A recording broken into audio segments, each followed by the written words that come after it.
kanpainan aurkezpena egiteko. Kanpaina honen izena gezurrak da.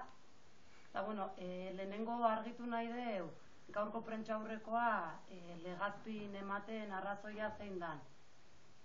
Kanpaina hau murgilduta garen krisi egoera honen barrun baitan kokatzen da, eta Legazpi aukera hau deu, bereziki zonalde hau gogor astindu dolako krisi honek.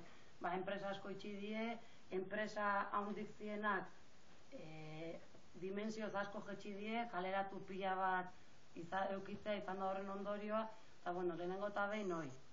Egoan esplikako ditu pixkat, esan duten bezala, kanpaina honen izena gezurrak da. Gezurrak izena do krisi honei buruz eta krisi honen erantzulei buruz esan dizkiguten gezur guztik argitara atera nahi ditugulako, baina kanpainak beak 3 zutabe edo 3 ildo dauzke. Alde batetik, krisin inguruen esan dizkiguten gezurrek argitara ateratzea eta salatzea, beste alde batetik,